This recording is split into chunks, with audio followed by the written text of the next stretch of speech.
Welcome, Kirkomaniacs. Today, on today's show, I have a very special guest. And before I introduce him, I would first like to talk about myself for a second. While I do not regard myself as a historian or an expert in history, history has been an interest of mine since I was a young teenager. When I was a young teenager, I think I started getting into history watching random documentaries on the History Channel long before it became the Pawn Stars Marathon Channel, which I like Pawn Stars, but I think most people know that the History Channel has kind of become more about reality TV than history these days. I would probably say history was my favorite subject in high school, one of my favorite subjects. I always looked forward to history class out of all my non-elective classes, and I ended up double majoring in history in college. But a few years after I graduated from college, one of my relatives introduced me to this intellectual named Yaron Brook, who I'm sure some of you guys already know about. And this was back in 2013. I started watching more and more of Yaron Brook's lectures on capitalism. And that led me down a variety of rabbit holes on the history of capitalism and economics in the United States. And I slowly discovered that a lot of the history that I learned throughout high school and college was not entirely accurate. No surprise there.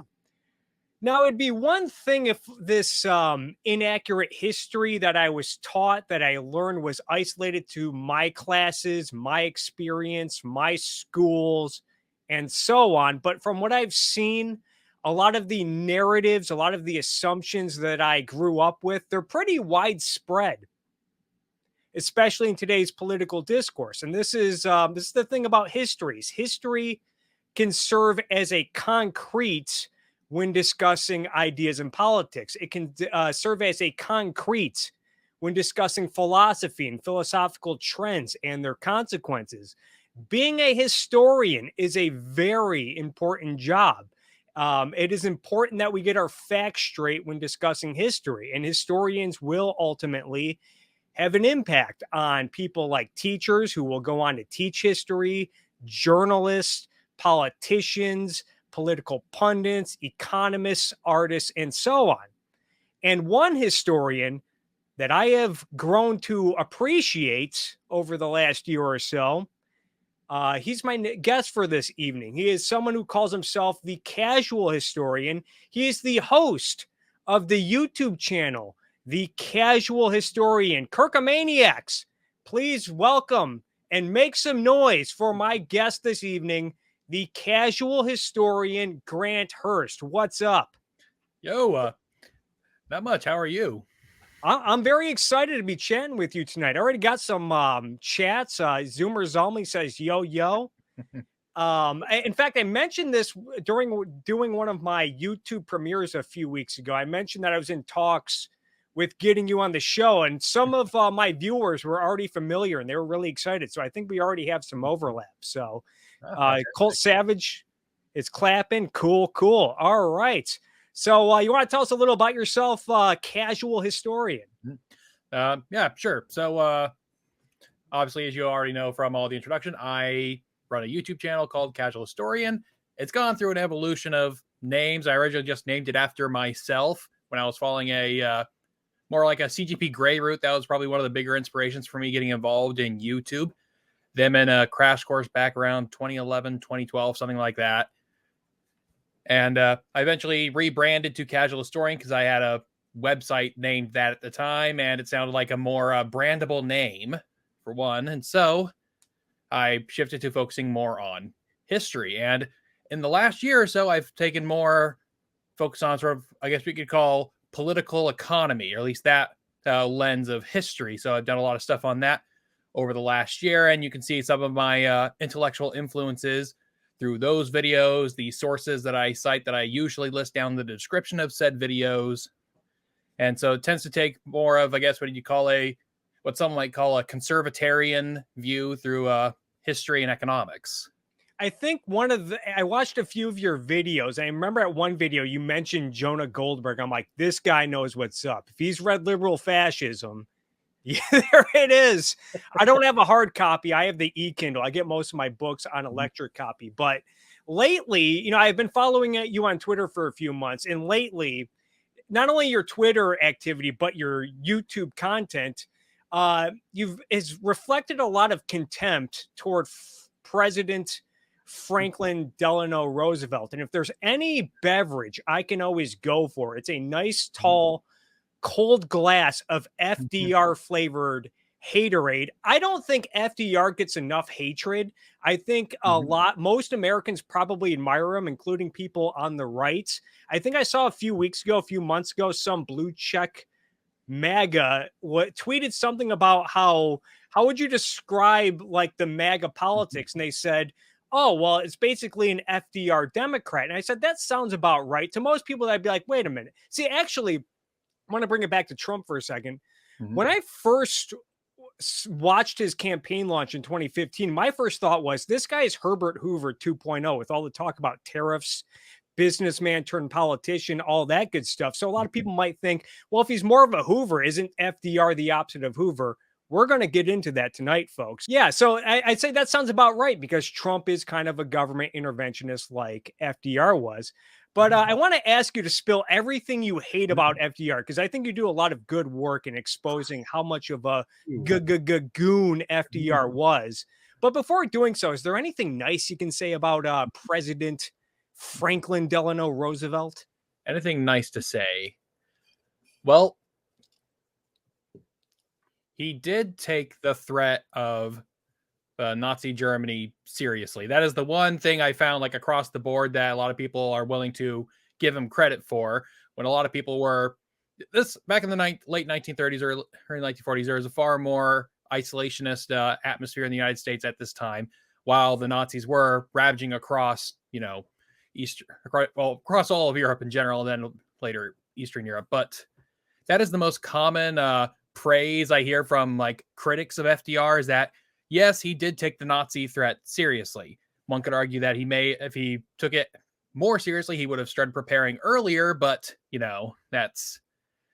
that's a lot of what ifs. And I did play a little bit of that in my latest video, but for different reasons.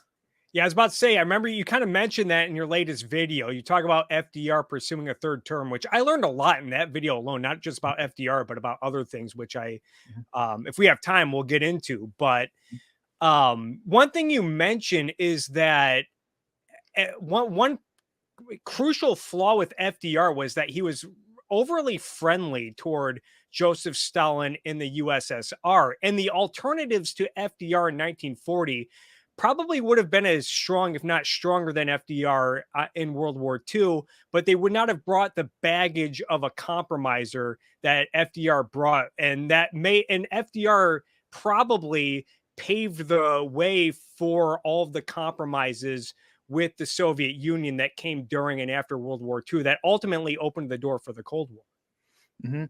Yes. And a big part of that, of course, however, is that even before the U.S. got involved in World War II and FDR started, he is quite flexible for a man who couldn't walk and bending over backwards for Stalin. And so obviously after I didn't get into this in the video because I mostly talked about 1940 and then the hypotheticals, but like one of the things like in 1941, the head of the U.S. Communist Party, Earl Browder, was arrested for passport fraud. And a big part of this is because, well, fact of the matter is that the U.S. Communist Party in the 1930s and 40s was more or less just a direct organ of the Soviet foreign policy. They were more or less just a spy recruiting ring, and Earl Browder was a part of that. And of course, it's harder to find evidence for that directly, but that's why the FBI ended up getting him on a passport fraud, arrested him in 1941. And then early in 1942, FDR commutes his sentence so he can get out of jail in order to appease Stalin. Wow.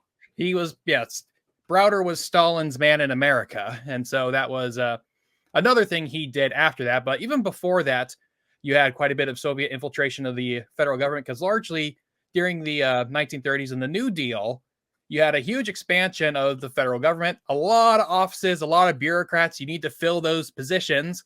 And well, he was a little not he did not call for the same stringency that you would see later in the 1950s where they're asking for loyalty oaths. And so a lot of these positions end up getting filled by communists, whether it be like Alger Hiss, who was in the Justice Department, Harry Dexter White, the Rosenbergs, who ended up in the Manhattan Project, and a bunch of others, including a bunch of people in the OSS that caused all the problems in China. I think I remember hearing that Stalin, I forget, I think it was the Yalta Conference, Truman. It was like after they successfully tested the first atomic bomb, Truman was all confident and around Stalin and thought he had this big secret, but Stalin knew of the Manhattan Project before Truman, I guess, because he had spies and FDR tried to keep as many people in the dark about it as possible. Yeah, that was, again, Spies Protect is like, even one other story I haven't gotten to put in a video yet, but I really want to at some point, is that from 1931 to 1945, there was a U.S. congressman spying for the Soviets, an elected congressman out of New York. Which one? His name was Samuel Dickstein. He was elected in the early 1920s. And in 1931, after the Democrats won the 1930 midterms in 1931, he got placed as the chairman of the Immigration and Naturalization Committee, which gave him quite a bit of sway over immigration policy in the U.S. And what he did initially, when Hoover was still president, was he was basically taking bribes from the Soviets to get a bunch of visas for Soviet spies entering the country. And then in 1933, he just straight up became a spy for the Soviets and continuing his job of getting visas for Soviet spies coming in. And here's the kicker. Samuel Dickstein was one of the co-founders of the McCormick-Dickstein Committee, which was later renamed the House Un-American Activities Committee, whose original purpose was to hunt down Nazi and fascist infiltration of the United States. But that shifted towards communists after the Amerasia Affair in 1945. Yeah, I want to talk more about the FDR's, because you also bring this up in your magnificent video series, which you turn into a full combined video called Conspiracy of Silence, which is all about Holodomor. And you talk about the FDR administration's role in covering that up and looking the other way. But I want to bring it back to like these misconceptions I learned about in high school about like the Great Depression, this notion that the Great Depression was just free markets run amok. And when the stock market crashed, Herbert Hoover was this Republican, do nothing, laissez-faire, hands-off president. And he just told America, pull yourself up by your bootstraps. And the economy just got worse and worse. And it wasn't until FDR waltzed on in and centrally planned the American economy into prosperity.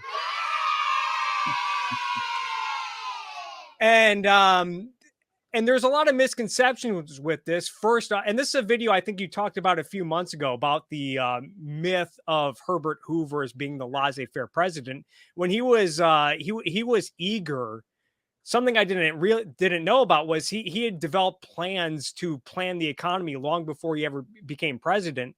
And then when the stock market crashed, he finally wanted to bring those policies into fruition.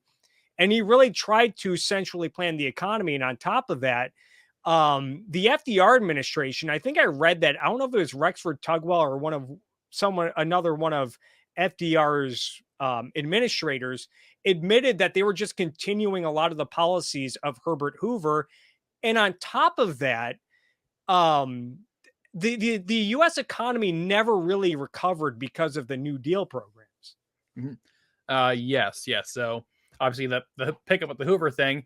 Yeah. So Hoover's plans that eventually used, or at least partially used during his portion of the Great Depression, were developed all the way back in 1921 because he was trying to respond to the Great Depression, or the depression that happened after World War I. And suddenly there was a huge drop in demand for arms sales and for like agricultural products overseas. And so a bunch of farmers going out of business and whatnot. So he was initially drawing up plans to respond to that. And it was supposed to be an alleged plan to forever get rid of recession, basically, with perpetual government works projects and whatnot. But since by the fall of 1921, his plans had been finished, but the recession was also finished by then. And so he just kept it in his pocket and continued his work as Secretary of Commerce, which is when the U.S. also began first sort of always taking the side of unions in every dispute between unions and bosses. And of course, that then leads into the New Deal, which a lot of Hoover's policies were more or less replicated by FDR, paying for public works projects, trying to artificially increase keep wages artificially high, even though people were going out of work, and which resulted in a lot of people losing their jobs eventually because their employers can't afford to keep them on at that artificially high wage rate. And he had plans also for something that FDR eventually did, which was for basically cartels with price controls. But Hoover's plan was to have it try and have it be more private oriented, but FDR just ended up passing the National Recovery Act, or NRA, to get that through public policy. So all that stuff ended up not working under Hoover, and then FDR just goes in and does the exact same thing, but louder. Yeah, I think one of the good things FDR actually did was he reduced tariffs. I think that was one of the more damaging aspects of the Hoover administration was the protectionist tariffs. And he reduced those, but then Hoover also increased income taxes a lot during his administration, which FDR just kept doing that more and more of. But something in your recent video that I learned for the first time was that after FDR won re-election the first time, and he started to threaten to pack the Supreme Court because they were the only check in the country, because the Democrats at the time had a strong hold on both the Senate and the House of Representatives. And even his own vice president started to turn against him.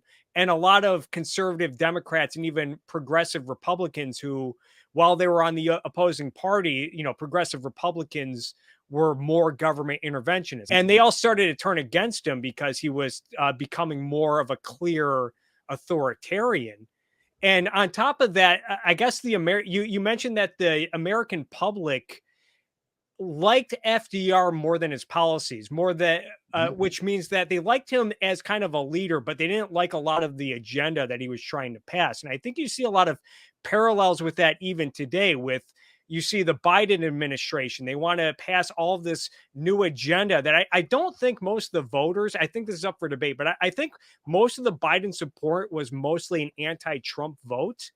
And he's governing like he was given this mandate. And yet you have these two senators, namely Sinema and Manchin, who are kind of standing in the way. And you have a lot of people. It's not necessarily coming from Biden like it came from an FDR, but you have a lot of people in the media, wanting Biden to like really try to use the bully pulpit to try to get Sinema and Manchin in line.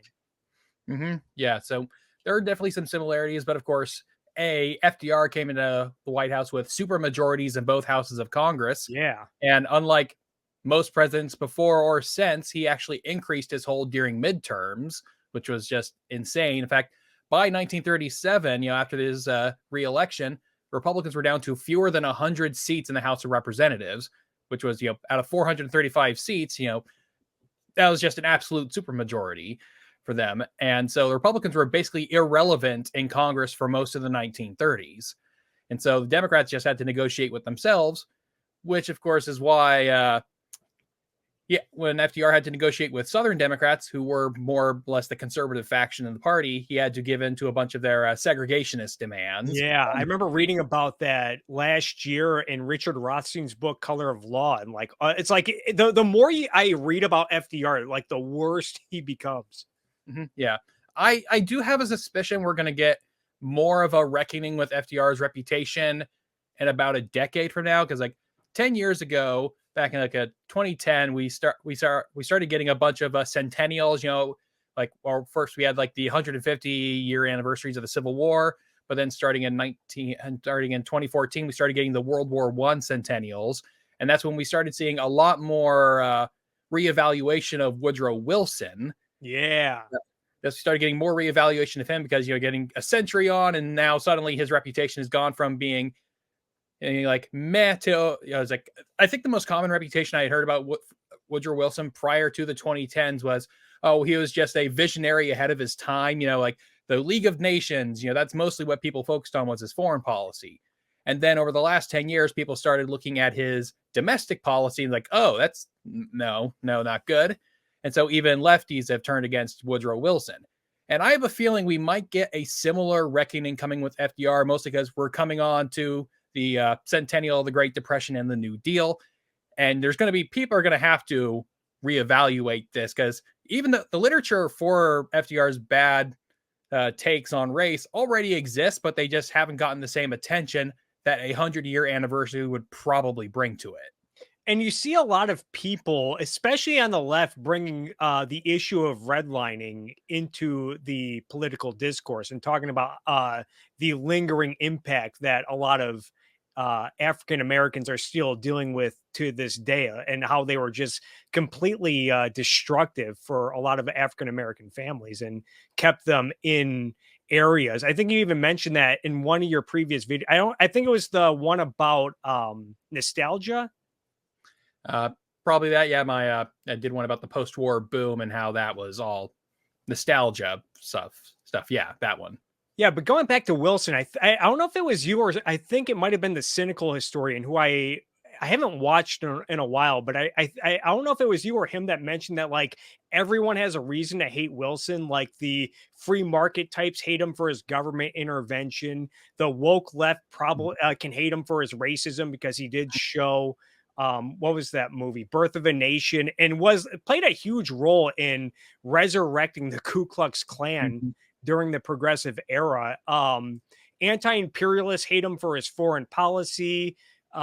Republicans and conservatives can hate him because he's a Democrat. So it seems like everyone has a reason to hate Woodrow Wilson. But I want to bring this back to concretizing ideas. I think the whole myth of the Hoover FDR kind of serves to open Americans up to the notion of central planning, economic planning, or at the very least, the mixed economy. Like, yeah, capitalism is good, but we need some form of a welfare state. We need some government intervention because, the Great Depression, it ultimately happened because of capitalism, and it was Hoover and the do-nothing Republicans that made it worse. And I think the more honest take on FDR is that the New Deal didn't rescue the American economy, but it provided much needed relief. You kind of see this similar narrative happening with the 2008 financial crisis. You really saw this blow up under the Occupy Wall Street movement and the politicians like the Bernie Sanders and the Elizabeth Warrens of the world saying stuff like, oh, it was because of deregulation on Wall Street, rampant greed on Wall Street. And what saved the economy? It was bailouts. It was regulations like Dodd-Frank. When if you really look into it, it was actually government intervention. Because another issue with that is, again, it happened under Republicans like Bush, who have the facade of being pro-free markets, when Bush had a huge role in fuming the housing bubble. Yeah, so it's definitely a way to, I guess, for me, the big part of how you sort of cement a certain legacy in history, for at least the popular perception of it, media has a big role in that. Like the fact of the Hoover myth, and then later the myth in the New Deal, was perpetuated and created by media at the time. FDR, of course, kept repeating the claim over and over again that Hoover did nothing, even though, just a matter of fact, like FDR tried to recruit Herbert Hoover to run for president as a Democrat in 1920. That's how close the two of them were. They were part of several boards trying to encourage American industrial policy back in the 1920s. And then FDR literally just throws the man under the bus. FDR is just not just bad government policy. I also think he was just a bad person, even without the politics. He was just a bad person. Between him cheating on his wife, throwing his friends under the bus, and the fact that he was like, this is something I didn't include in my latest video about FDR looking for a third term, but he was in this weird way super classist, because it's like, on the one hand, FDR's rhetoric while running for office and while in office, he's constantly using this phrase like economic royalist about these these rich people who hoard their money and don't help the poor. But at the same time, FDR was super uncomfortable around people not of his own social class, like something that had Roosevelt's wife, Eleanor Roosevelt, said this to James Farley, who was Roosevelt's campaign manager, postmaster general, and the head of the DNC.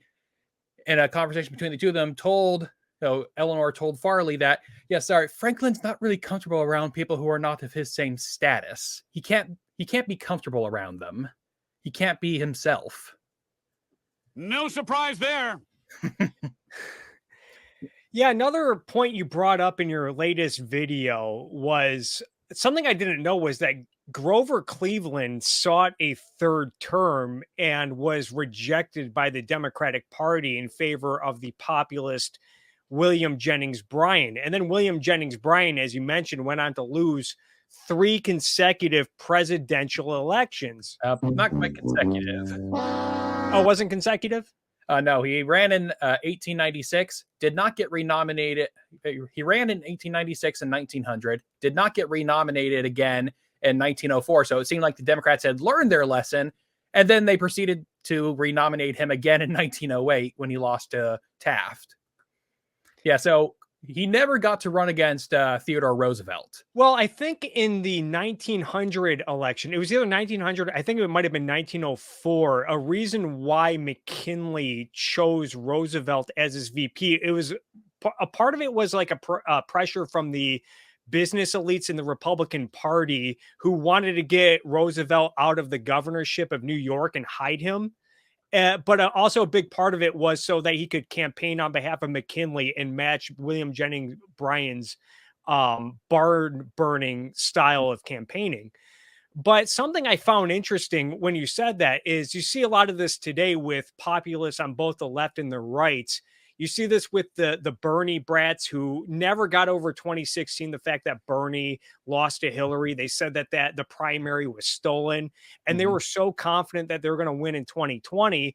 And when Bernie lost sooner than he did in 2016, they couldn't believe it. And you even see this on the right. A lot of the right-wing populists, like Charlie Kirk the other day, just debated a Democratic socialist, Ben Burgess. And when they were talking about what they stood for, Ben Burgess said, yeah, I'm for democratic socialism. I want this, this, this, and this. And then Charlie Kirk, he didn't present himself as a free market capitalist like he did 5 years ago. He's now calling himself a conservative populist. And I remember watching one of his many post-election meltdowns. He mentioned the only way going forward for Republicans is national conservative populism like Trump and Josh Hawley. And there seems to be this thing with a lot of populists is they always think that they're going to get them next time. And I think you saw that with William Jennings Bryan. I wonder if we're seeing that again today with both populists on the left and the right, who they think they're going to get them next time, and then they always lose. Mm-hmm. Yeah, that's the populists are, at least right now, at least they're not doing as well on the left, but it's just a matter of giving them time time to succeed. It's like, no one in 2015 thought Trump could win the Republican nomination. He's running on this, right-wing populist idea, even though Trump is not an ideologue in any way, shape, or form. He is literally just a narcissist. That's the only thing that makes all of his actions make sense. And it's the only thing that gives them continuity with each other.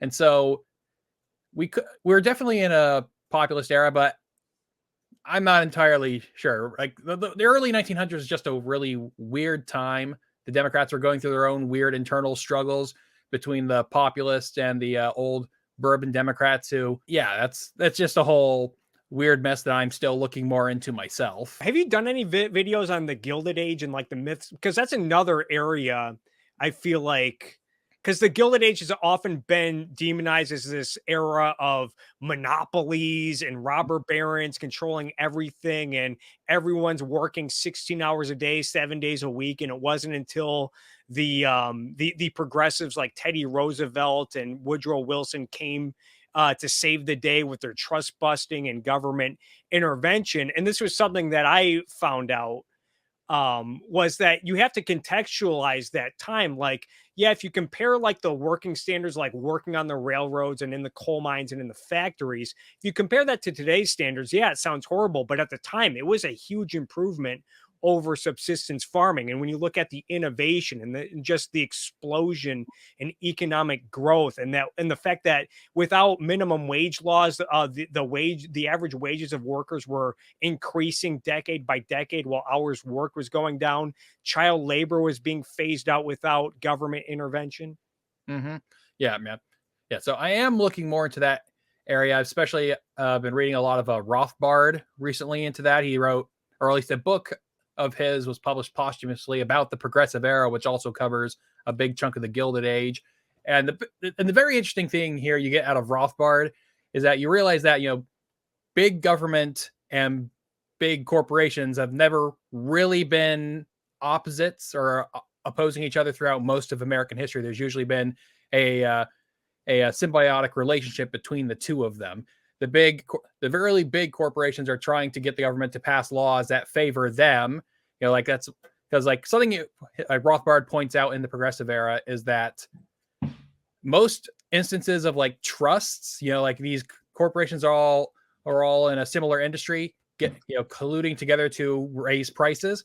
Most of those trusts fall apart on their own. Yeah. Usually because one of the members either ends up trying to secretly undercut the others in order to gain a larger share of the market, or someone on the outside tries to enter the market and undercut them, which is why they wanted government regulations to set prices so that way they could have government enforced trusts. And that's what was happening a lot of the Gilded Age. That was the real big issue with all the railroads, which is what gets a lot of attention in the Gilded Age stuff. And so that's what was really going on. That, of course, I remember reading that about the Edison Motion Picture Trust was that they were they had a stranglehold over the movie making industry, and their business practice of like going after everyone who didn't follow their rules, and they had some ridiculous like IP protection. Like I'm all for IP, but like there were cases in that time where like if you owned your movie projector outright, you still had to get permission from the trust to play certain movies, and if you didn't, they were like allowed to take your projector away or some crap like that, or they were allowed to fine you. And this was a big reason why a lot of movie makers fled to Hollywood, was they were trying to escape legal prosecution from the trust. And then they started to find out slowly that all the legal fees like going on with that was costing them way more than was worth it, and they just slowly stopped the practices they were engaging in. Yeah, I'm vaguely familiar with that. I haven't done too much research into the early film industry, but yes, Edison was very protective of his patents and whatnot. Oh yeah. Another thing I want to get into is your video on Holodomor. I think this is how I found out about you. I think someone sent me one of your videos on Holodomor, and I can't remember if I watched them in the single combined video or if I watched them all separately, but it's probably one of the better videos on this topic besides the movie Mr. Jones, which really shows that Holodomor was not only intentional, but it was part of an attempt to centrally plan the economy. A lot of times this goes back to what I was saying, like a lot of what you learn in high school about communism is like, oh, it sounds good in theory, but it's like someone like a Stalin always comes along and ruins it for everyone and gets power hungry. And what do you think? Do you think Holodomor was an example of real communism, given that it was an attempt to centrally plan? See, well, I definitely think it was a real example of communism in practice. I mean, fact matter is there is some truth to the whole, you can't really, it's hard to make communism work as in theory. That's why Marxists and communists use the phrase praxis to separate it from theory. Praxis, it's a praxis. It's a word you'll hear them use all the time. Basically, praxis is how like communist and socialist activity works in real life, and then there's theory, which is your Lenin, your Marx, whatever you can find from Stalin. That's your theory. They always tell you to read theory, but at the end of the day, practice is what actually matters. And communism in practice has always been far worse than in theory. And even in theory, it doesn't sound that great if you're not, using a rose-colored glasses there. And so, yes, I'd say the Holodomor was a natural result because fact of the matter is, to make communism and collectivization work, you need people who are willing to identify with that collective. And in Stalin's case, this was the Soviet collective, but Ukrainians had their own collective. I mean, like when the Russian Empire collapsed and you had the Russian Civil War, Ukrainians were their own faction and wanted to do their own form of socialism.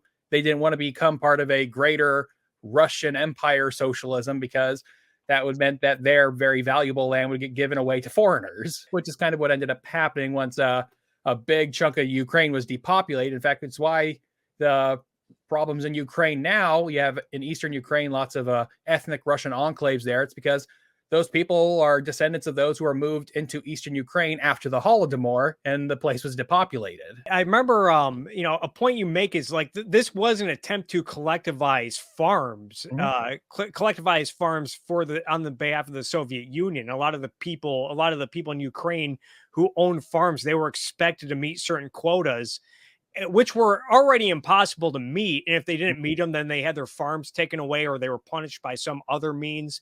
And then the quotas were increasingly raised, and anyone who spoke up against it was purged. I mean, there's just a lot to say about Holodomor. The fact that it was an attempt to centrally plan, and that people who were trying to either escape or bring food in, that was all blocked off and cut off by the military. The military would come to individual farms and take food from people and punish people who were, quote unquote, hoarding food.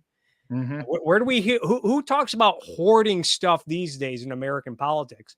And on top of that, touching on something I said earlier, the fact that the FDR administration was well aware of this and ignored it and downplayed it so that they could open trade with Russia, and the fact that the FDR administration wanted to, they were kind of open to the Soviet idea of central planning to begin with.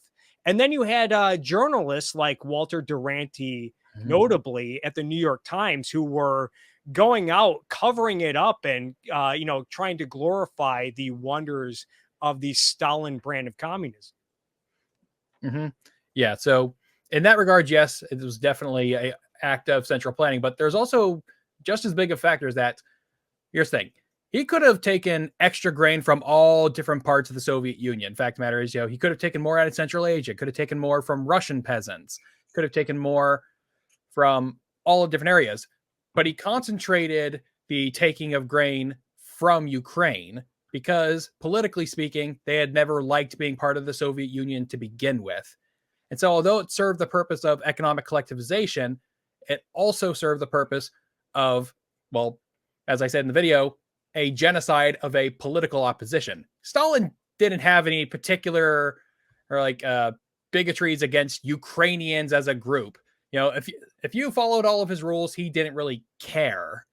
But the Ukrainians didn't want to follow all of the Soviet rules, and that's why they were deliberately targeted. So it was both an act of collectivization and of a political genocide.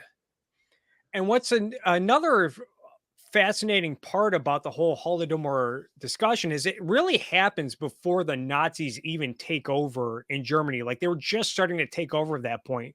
And it was years before they ever tried their own Holocaust against the Jews, as we know. And it's amazing how it's taken this long for people to really become aware of it. And you go through the long history of journalism and academia battling it out through the 40s, 50s, 60s, and 70s, and the effort it took to finally bring the horrors of Holodomor to light.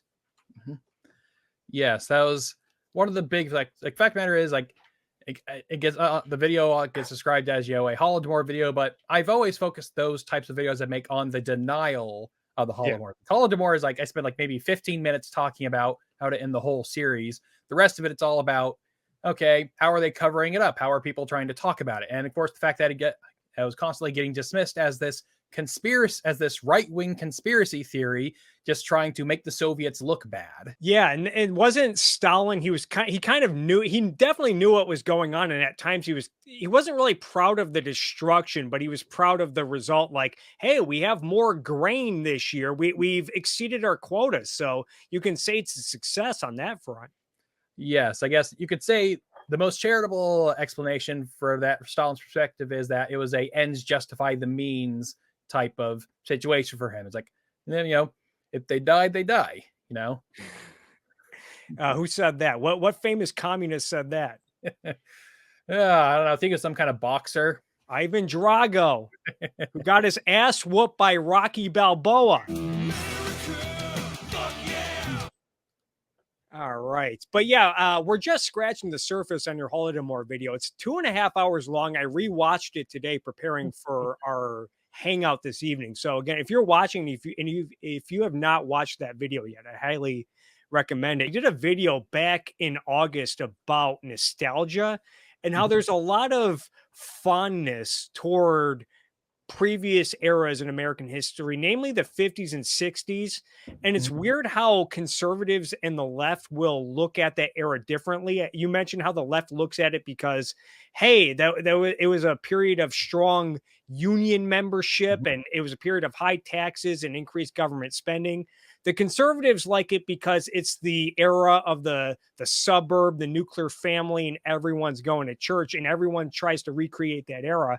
I remember Actual Justice Warrior also saying that a reason why the Rust Belt is never coming back is because of the advent of air conditioning, which started to give southern states a more competitive edge when it came to manufacturing and factory work, and where unions did not have nearly the stronghold they did in a lot of the big industrialized cities like Detroit, Pittsburgh, and elsewhere. Yeah. So unions were never as big in the South as well, which is one of the other reasons why manufacturing started moving there. Well, manufacturing is left in the U.S. And the air conditioning thing is definitely a big part of it. Like the South, I haven't been there too many times, but it is humid as hell there. And as this California boy who's not used to humidity, that just feels and sounds awful. So yeah, I wouldn't want to live there without without air conditioning either. It's like, and you think of the fact, like, I think back to the other thing, like the American Revolution, the people back there, they wore like this all wool clothing. It's really hot, no air conditioning. No wonder they revolted. It was awful down there. But yeah, I noticed there's just a lot of nostalgia for the past, and you're seeing like this coming up in meme form amongst a lot of millennials and Zoomers. You see this popular meme going around. It's usually the setup is like my parents in their 20s and, oh, let's buy a house and start a family on our one income. Okay, me in my 20s. And like the punchline is always about how like they're so broke and they can't afford a house or anything else. And there's this constant fondness for previous eras, which I think you do a good job of explaining that the post-war boom was not really it's impossible to recreate because a lot of it was due to rebuilding Europe that was just destroyed after World War II or during World War II, not after World War II. I've been listening to more Thomas Sowell lately, the economist Thomas Sowell, and he touched upon this about how the post-war boom and like the Marshall Plan and all the investment in Europe, it actually gave a lot of politicians in America this false impression that if you just give countries foreign aid, that their economies will miraculously explode. It's like that happened in Europe because they already had the knowledge and everything necessary to really build back the factories and the cities and everything and get their economy recovered. Where if you just invest in random areas that don't really have the knowledge and expertise to build the industry necessary, it's ultimately not going to build much. Yeah. So obviously it's also this, that's also the kind of the same reason why military interventionism worked in a place like Europe with similar like living standards, cultural values and whatnot, but military interventionism in other countries outside of, the Western civilization have not really worked. So, it's like you can drop the same amount of money into the Middle East as we dropped into Europe, but that's not going to suddenly turn the Middle East into a vibrant liberal democracies. Absolutely not. DDV show says AC is directly responsible for the population of Florida. It sounds about right. Probably also responsible for part of the explosion in California following the 60s. Colt Savage says, damn right the humidity sucks on the South. And then Mark Holodomor is one thing. What about the Cambodian genocide that came from even people who currently claim to be libertarian socialist Chomsky? Yeah, I think I've never really jumped too into the issue of Noam Chomsky denying the Cambodian genocide. Do you know much about that? I can't say I know too much directly, though. Another history YouTuber, Kraut, recently put out a video about basically Chomsky's denial of sort of the genocide of Bosnians by the Serbians back in the Yugoslav wars, and how basically he was, how Chomsky denies the genocide, or that it was a genocide, because he saw it as an attempt by, the Western capitalists to take out the last communist state in Eastern Europe. And that, I'm guessing, if he's denying the Cambodian genocide, it's probably for similar reasons. He's just protecting a state with a favorite ideology.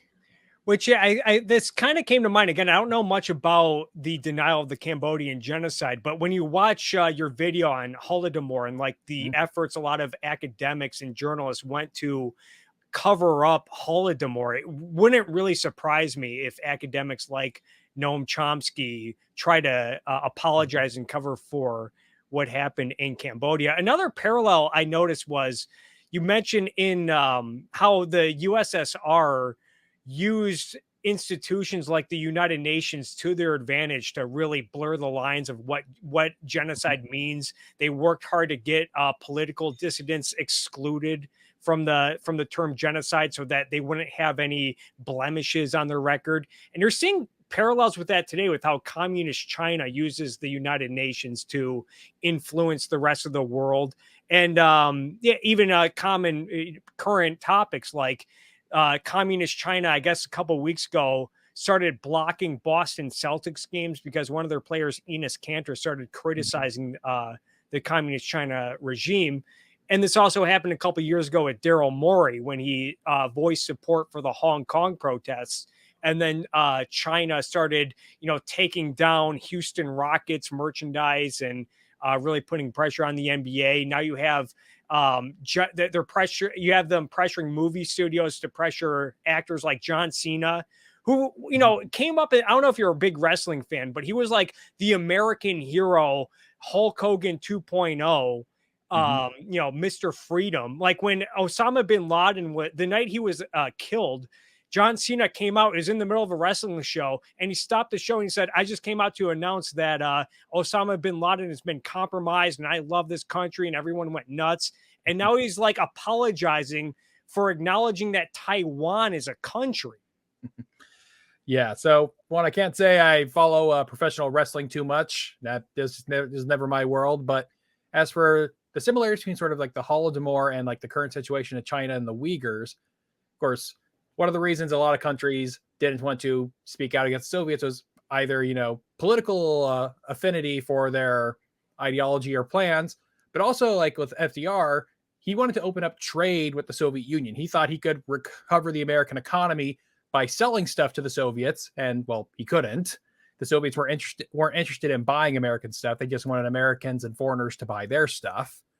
It's like it almost kind of reminds me of all the talk about people demanding we open up trade with Cuba. It's like, oh, so then Cuba can also buy our goods? It's like, no, only one way. You let them buy medicine for cheap and you buy their stuff. Yeah. Anyways, so that was the sort of the perception, is that we open up relations with the Soviets, we can recover our economy. The difference, of course, that in modern China is that China actually is important to the international economy, unlike the Soviet Union. The ruble was worthless outside of the Soviet Union. Between price controls and just the ability to print unlimited number of rubles, it had no value.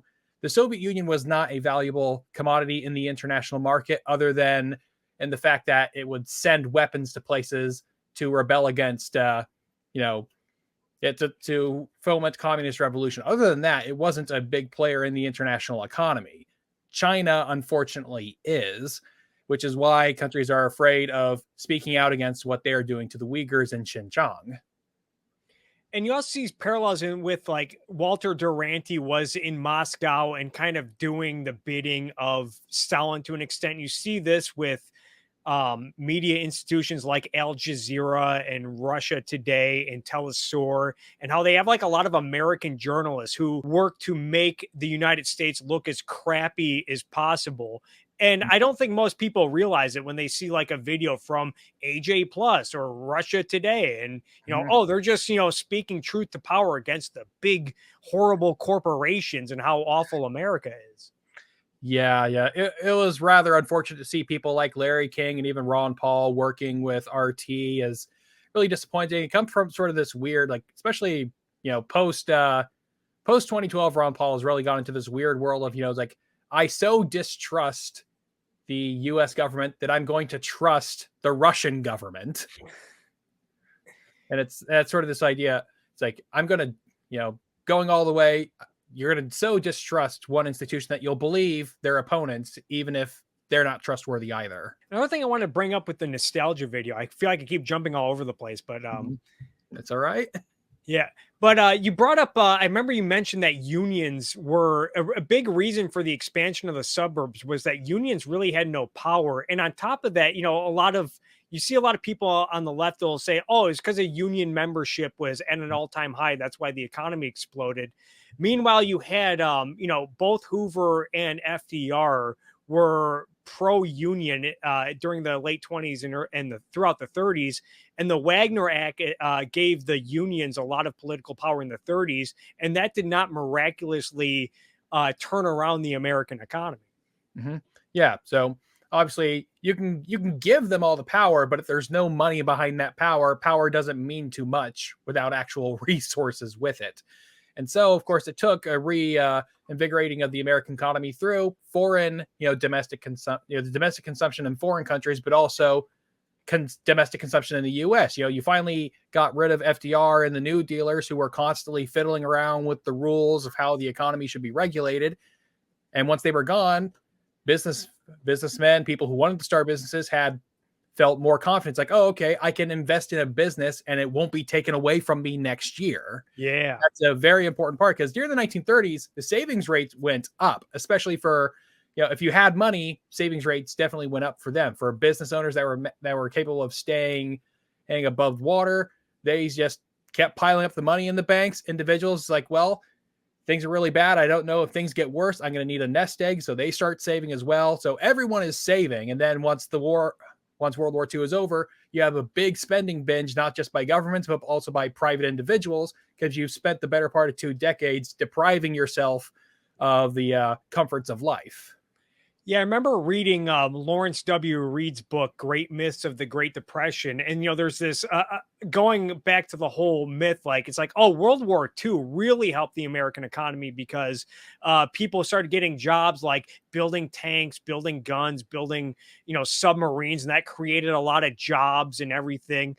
And that book, Lawrence Reed's book, talks about how a big reason for the economic turnaround was the fact that because the Roosevelt administration had to focus on the war, they were focusing a lot less on regulating the economy, which lifted a lot of shackles off of businesses during that era. Yeah, except for the whole price controls during World War II, because that's when rent control became a thing, was in World War II. Because another thing they did, and I can't remember if I talked about this in the the post-war boom video, was that during the war, the Roosevelt administration basically didn't allow employers to offer more money to get people to switch jobs. Because, at this time, you had all these manufacturers building weapons of war, but people who weren't building war stuff also needed employees. But the federal government didn't want people jumping jobs, and so they put a restriction, basically put wage control, saying, no, you can't increase the amount of compensation through wages, which is why they started instead offering insurance and pensions and whatnot to attract people to there, and health insurance stuff. And that's why, of course, now you have the situation where people's health insurance is tied to their jobs. People got used to it during World War II, and now it's causing problems in the health industry now. Yeah, and on top of that, shortly after World War II, the IRS exempted benefits like health insurance from income taxes, which provided a great incentive for large employers to provide their employees with health insurance. And that obviously distorts the market in a lot of ways, one of which is it makes it difficult and undesirable for people to leave their job and switch jobs. And now you have a lot of people today saying, well, it's a horrible situation. It's like, yeah, it is, but it's not a consequence of free markets. It's a consequence of government intervention. Yeah. And then, of course, there was Milton Friedman's big regret because back in the 1930s and 40s, he was working for the Treasury Department. And during the war, the government needed to increase the amount of revenue coming in. And Friedman, in one of his recollections, said that basically he was the one who proposed the idea of automatically deducting income taxes from your paycheck before you get it. And it was supposed to be a temporary war measure that never went away because, lo and behold, the government always needs money. Oh, wow. So that withholding came from Milton Friedman? Yeah, that was he was working in the Treasury Department. Oh, God. He was a young economist in the 1930s. He needed work, and so he went to work for the government. That's how he got a lot of, and it's his time working with the Treasury is eventually what led to him publishing, the monetary history of the United States in the early 1960s. So, but yeah, that was his fault. He's regretted it ever since. In a lot of, like you see interviews and books where he's written or talked about it, he brings it up and it's like, yeah, that's probably his biggest regret in life was the direct deductions from your paycheck. Was it him or Thomas Sowell that said there's nothing more permanent than a temporary government program? Oh gosh, so many people have repeated that line, and it's hard to tell. I think it probably came from Friedman, but I know, Sowell has said it at different times. Reagan said it. It's just sort of become almost a meme of the economic right, if you will. So you've been making videos for years, and you cite a lot of sources. Who are some of your favorite historians and biggest influences on your work? Well, he's not a historian, of course, but Jonah Goldberg has been one of my biggest intellectual influences. He definitely changed the way how I look at the Nazis and politics. I was like saying, well, the Nazis have sort of more in common with the modern left than they do with the modern right. Well, okay, they didn't have more in common with the modern right until recently, but that was one big influence on political thought. On economics, I have a stack of books here. I was ready for this, but James Rickards, he's done a lot of stuff with monetary history. And so this is one of his earlier books on the subject, Currency Wars from 2011. He's got several other books that I highly recommend. He's one that talks about like how the influence of currency, of like a monetary policy on the origins of the Great Depression, which is very interesting stuff. I have a video about that as well somewhere. And probably for my hate of FDR comes from two books. It originated from two books. There's Burton Folsom's New Deal or Raw Deal. I love Burton Folsom's Myth of the Robber Baron, so I might have to check that book out soon. Mm-hmm. Yeah, this one was published in 2008, I believe. Yeah, November 2008. It's around the same time as liberal fascism. I think I found both of those books by watching Glenn Beck's 2008 show on a CNN back when he was on there.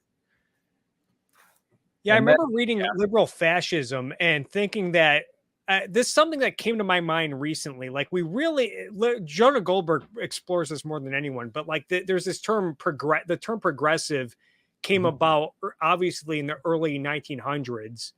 And I think it's more accurate to refer to progressives as economic fascists because that's ultimately what they want. They're not socialists or communists in that they want to go all the way with abolishing private property. They're ultimately mixed economy. I think some of the more honest ones would say, you see it like people like Elizabeth Warren will say, no, I'm a capitalist. Like she doesn't run from that term, but she just wants more rules, more controls, more wealth redistribution, which is, a form of fascism.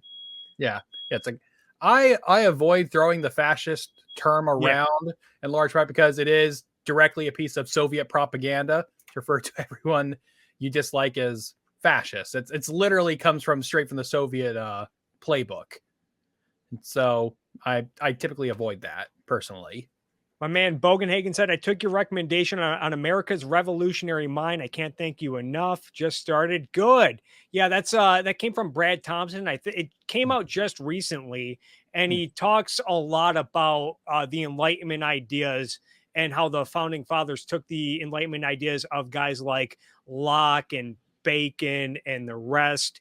And Isaac Newton, and how that influenced them to create the first country based on freedom and individual rights. And he even goes as far as talking about the American Civil War and how the political and intellectual leadership leading up to the Civil War in the antebellum South were heavily influenced by Hegel and what I think are the anti-Enlightenment philosophers following the tradition of Immanuel Kant.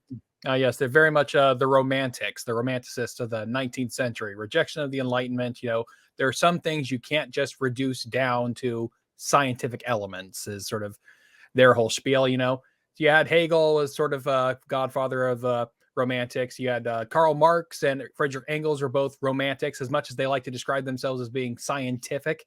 It was romantic. Is because you read Marx and it's basically all just things were so much better before agriculture, guys. This nostalgia for an imaginary past. One of the books I really enjoy is it's a book that really underpins a lot of my commentary, is The Ominous Parallels by Leonard Peikoff, where he talks about how the anti-Enlightenment following Kant and a lot of the German philosophers really epistemologically prepared Germany for a dictator like an Adolf Hitler to ultimately take over. Mm-hmm. Yeah, there's definitely a big chunk of that. The Germans, they get scary. They can get a bit scary. They're very good writers, very good intellectuals when it comes to like being able to break stuff down. I mean, like there's a reason like the Reformation started in Germany, aside from the printing press. You got those crazy intellectual mad lads like Martin Luther eventually coming around to cause a lot of hoopla. He even mentions Martin Luther and how a lot of the Nazi intellectuals really liked him because I guess Martin Luther made a package deal out of Aristotle and the Catholic Church, because Aristotle was brought back from the dead by people like Thomas Aquinas and the Catholic Church. And so a lot of the Protestants like Martin Luther kind of lumped that in with Catholicism. And then, if you go against Aristotle, a lot of bad stuff happens. You cover a wide range of topics, including stuff outside of modern politics. I started watching one of your videos on like the history of the Middle East. Are there any areas of history or any topics you're interested in exploring and covering in the future? Let's see. This last year, I've definitely been covering a lot more modern topics, partially because that's just what I was interested in, and partly responding to what some of my creator colleagues were creating in their own history videos. I kind of want to find a way to address or counteract whatever narrative I think they're giving with my own, but without directly calling them out, because I'm friends with a lot of these guys. I know them behind the scenes, but also it's just so much easier making videos about 20th century topics because there's more sources available, but more importantly, there's a lot more visual aids you can use, pictures, footage. It's like if you saw some of my Islamic history videos, those are in large part maps with stuff moving around. And that was only a creative choice because there's just not enough visual aid to make those videos any other way, because the Muslims really take their no engraven images rule very seriously, including for non-holy persons. So it makes it really hard to make videos like that. But yes, I do have some other non-modern topics I want to cover. You got to find those animators from the channel Kings and Generals. They do really good work with the way they animate their battles and analyze history. Oh yeah, no, they definitely do good work, which is why they require good money, which I don't have at the moment to pay someone else to do it. That's why I have to do all of my own editing and whatnot. So yeah, but I'm looking to cover more like early American history next year. So I want to do more of the founding era and antebellum period as well. And I want to cover more non-Western stuff as well. I'm looking more into doing like a lot of more post-colonial Africa and how that was just a giant post-colonial clusterfuck there. And so, yeah, early American and post-colonial Africa, some areas I'm looking to look more into in the next year.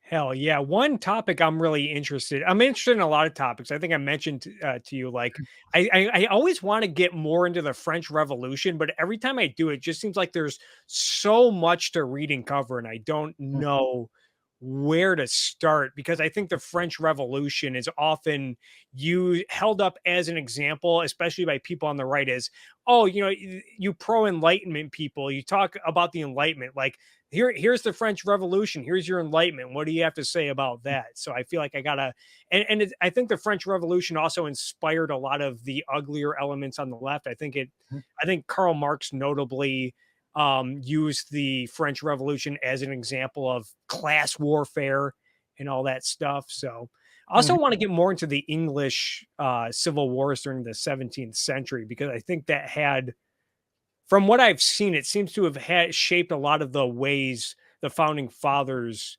approached making a new government. Yeah. So with the English Civil War stuff, very interesting is that you realize when you read a lot of stuff about that and then the American Revolution, you realize that there's this argument that you sometimes come here that the American Revolution was something of a conservative revolution, because the idea from the founders is that, well, their rights, their long-held rights as Englishmen were being violated by the crown, and therefore the revolution was meant to preserve their pre-existing rights as Englishmen. Since the crown wasn't going to protect their rights, they had to protect them themselves.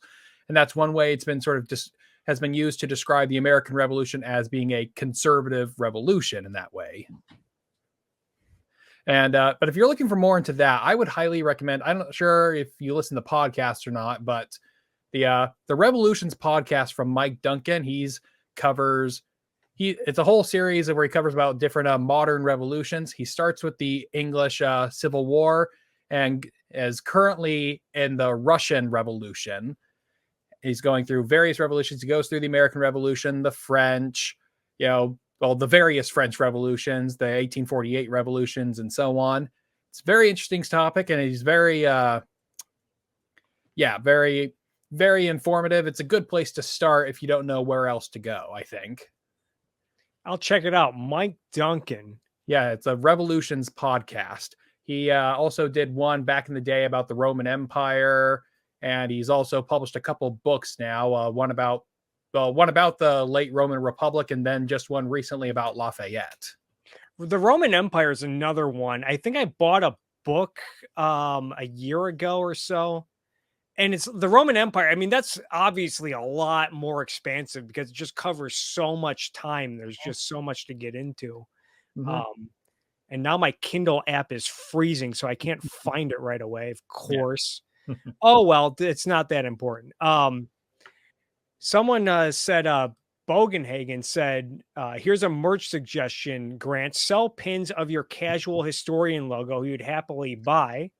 Well, I have to look at what Redbubble offers on that front. They're the ones I'm currently using for merch.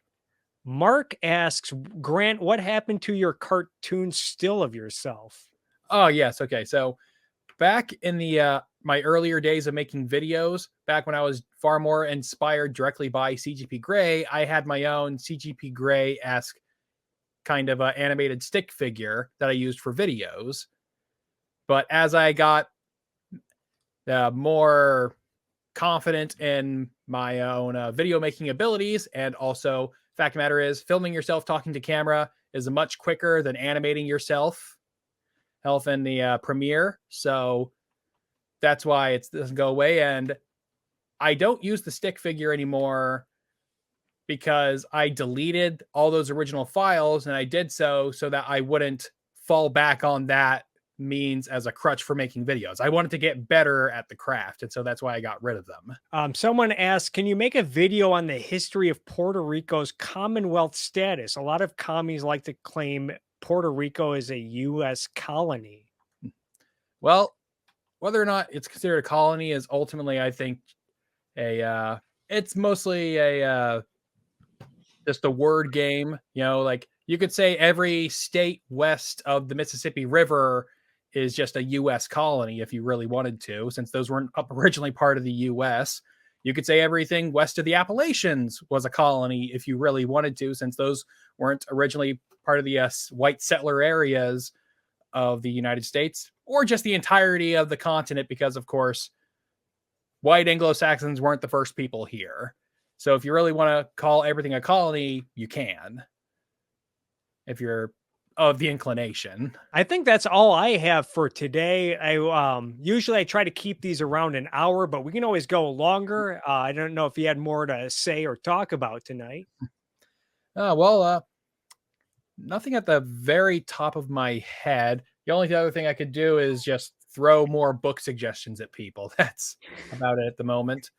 So yeah, what books do I have left in the pile I have next to me? Yes. Another anti-FDR one, The Forgotten Man by Amity Shlaes. Oh, yeah. I think I cut you off after the first one and went off on a tangent. I forgot to ask, wasn't there a second book? Yeah. So The Forgotten Man by Amity Shlaes, A New History of the Great Depression. She's a pretty good author when it comes to like economic history. She also did a biography of Calvin Coolidge, as well as she did her most recent book is about the Great Society. So if you're looking for stuff that takes the Great Society and gives it a new, just really gives it to it, that's another one. And then the other more anti-FDR books, a couple books from M. Stanton Evans. He was an old writer for National Review back in like the 60s and 70s. He published a book called Stalin's Secret Agents, The Subversion of Roosevelt's Government. And probably the first one that made me aware of how communist infiltration actually did in fact happen, because there's this one myth about like that came up like from because Joseph McCarthy was overboard with his accusations of communist infiltration. This counter myth evolved that, oh, well, there wasn't actually any communist infiltration at all. But this book from M. Stanton Evans, Blacklisted by History, The Untold Story of Senator Joe McCarthy, made me rethink Joseph McCarthy, as well as the narrative around communist infiltration of the government. Yeah, I was going to ask you about Joseph McCarthy. I haven't read too much into this topic. I know Razor Fist did a very interesting video on this a couple years ago about how, like, a lot of the declassified documents following the downfall of the Soviet Union redeemed Joseph McCarthy, and it showed that, yeah, there were a lot of spies in the U.S. government. So Joseph McCarthy was actually totally right to like go a little crazy with his investigations. And he often gets accused of being associated with like the Hollywood blacklisting. But since he was a senator, like that was a House committee. So like that McCarthy had nothing to do with that at all. So it's kind of weird to be packaged in with that. So the issue with Joseph McCarthy is that he got on board the communist infiltration bandwagon a little too late, because by the time he was started railing about it in the early 50s, most of them had been expunged from the federal government. Most of them had been expunged from the bureaucracy. The ones that were left were mostly isolated to like the agriculture department, had been posted there. So yeah, that was sort of the big problem, is that he got on the bandwagon a little too late. Like people like Nixon were in there at the beginning, and even some Democrats even in the late 1930s. Yeah, so that was sort of the big problem with Joseph McCarthy. That's one of the complaints when you read reviews about Blacklisted by History. That's the most common critique, is that he spends too much of the book sort of defending Joseph McCarthy and not focusing enough on, well, actually there was communist infiltration. Godless Monkey asks, what are your opinions on Guns, Germs, and Steel? Is that a Victor Davis Hanson book? No, that is, oh gosh, what's his name? He's an anthropologist. Yeah, Jared Diamond. That's the guy. Jared Diamond. It's an interesting book, and it's definitely, the problem with it is that people use it to explain too much, because it explains why, like, like basically the whole thesis is that the reason a world conquering civilization came out of Europe rather than the Americas is because of the distribution of like certain kinds of livestock and certain kinds of climate and environment. So basically it's a very geographic sort of geographic determinism is the critique of it. And although it's very good in like saying, okay, yes, a world conquering civilization due to the distribution of materials around the world was more likely to come out of the Eastern Hemisphere, it doesn't really explain why it came out of Europe instead of like China. Because China had all the same material resources that Europe had. They all had horses. They had draft animals to produce large crops that could feed large populations.